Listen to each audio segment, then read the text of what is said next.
Hi everyone, I wanted to do a video. Um, it's from the Town Hall Opinion with Holtz. This was written or posted on June 14th of 2020. And the opinions of this article is expressed by columnists in their own and do not necessarily reflect the opinions or represent the views of townhall.com. And it goes on to say, when I arrived on the campus of Notre Dame in 1986 to coach the football team, I had a sign placed in the stairwell leading on to the field that read, "Play like a champion today." 34 years later, I can't help but think of how President Trump has been a champion for the Catholic community. He has been. As a lifelong Catholic, I'm compelled to speak out. Archbishop Wilton Gregory of Washington, D.C. recently criticized President Donald Trump for visiting to the St. Paul II National Shrine, claiming that the shrine should have never been used as a place for political statement.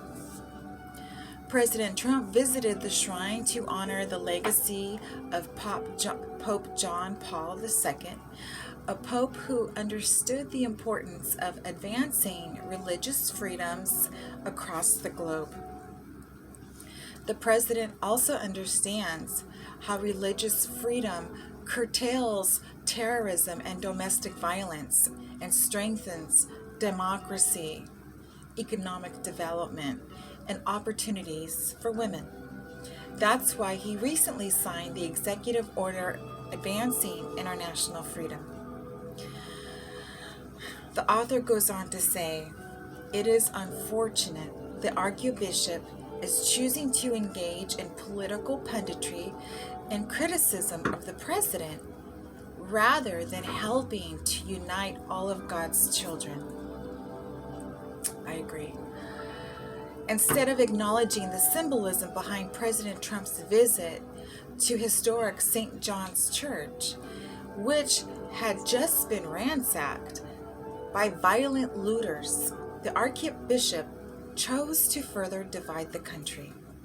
The fact is, there has been no president in my lifetime who has done more to protect religious liberty for all than President Trump. The president understands the importance of being a strong voice for the unborn because we are their only voice. He has shown his unwavering commitments in life to life. President Trump has followed through on his promise to appoint conservative, constitutionalist judges, something that will have a positive impact on issues to the church for decades to come.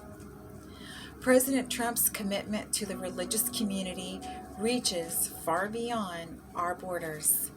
He moved our embassy to Jerusalem, the birthplace of Catholicism by the Israelites, even though the five previous presidents promised to do so, yet failed. The president's time in office his promises been made and kept. This is unusual for a politician, and the Archbishop is flat out wrong to say he does not care about all people. That's correct. President Trump has uplifted every American through his America First agenda. There are 3 principles that have guided my life and the choices I make, whether you are in a good or bad situation. The results are because of the choices you make. The 3 principles also define who I support politically. Number 1, trust. President Trump says what he means and means what he says. He is doing his all to fulfill the promises he made to the American people. That's 100%. Number 2, commitment to excellence.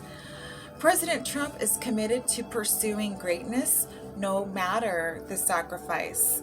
He understands what it takes to keep America great. 3, care for others. President Trump demonstrates strength and a commitment to serving his fellow Americans. It's obvious he has a deep love for America and its people. Now let's bring this country together by loving and caring for one another. The Catholic education I received, including my years at Notre Dame, we were taught to love thy Lord our God with all our soul and might, and to love your neighbor as you would yourself. Perhaps the most brilliant person I have ever met was Father Hansberg, president of Notre Dame for 35 years. He hired me.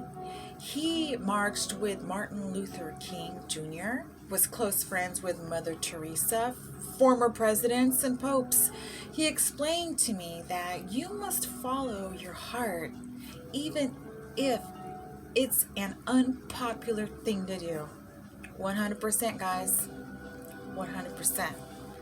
President Trump is doing the right thing for American Catholics, the wider religious community. He will continue to be a voice for the unborn. He will continue to stand with the people of faith, and he will ensure Catholics have a seat at the table in his administration. I encourage my fellow Catholics to support a president who, in my mind, has done to advance the cause of religious freedom and liberty more so than any other president. Yes, that's true. Hall of Famer Lou Holtz is a former American football player, coach who won the national championship at Notre Dame's, head coach in 1988. Coach Holtz serves on the advisory committee of Catholics for Trump. That's great. So I just wanted to read this on behalf of Holtz, Lou Holtz.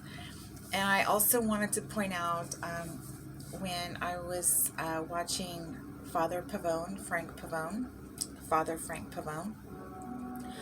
doing one of his masses, his daily masses, he and Father Dennis were mentioning that President Trump had signed an executive order so that the satanic government, I'm going to call it satanic, but so that the government could not interfere and start controlling where they eventually start undermining the religion.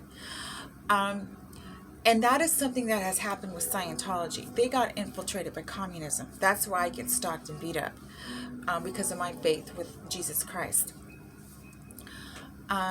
And I'm so thankful our president saved our Catholic religion. I'm telling you, because we can't have the government, especially because a lot of it is satanic.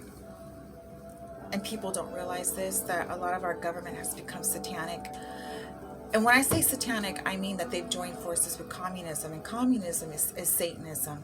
Everything that they do and the way they think and the way they attack people, the way they infiltrate for takeover, the way they backstab, the way they... The whole tactics of operating and thinking and existing and attacking,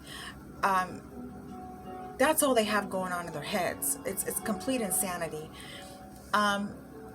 And they think they are the most dominant, they are the elitist, when they're the complete opposite. They're the bottom of the barrel. They just keep drinking their own Kool-Aid, and they think that. And so I just wanted to thank President Trump for preserving the Catholic faith and keeping it whole and traditional the way Jesus Christ had intended. And I'm very thankful for that. Thank you so much, President Trump. We love you so much. And I just wanted to mention that Father Pavone and Father Dennis had mentioned President Trump stepped in and signed an executive order so government couldn't go in and start messing with our religion. All right, guys. I just wanted to give thanks to our Catholic faith and President Trump being a champion of our Catholic faith, and also just want to give thanks to Holtz, Father Dennis, and Father Frank Pavone. Alright guys, I'll see you in the next video. Be good to each other. Bye everyone.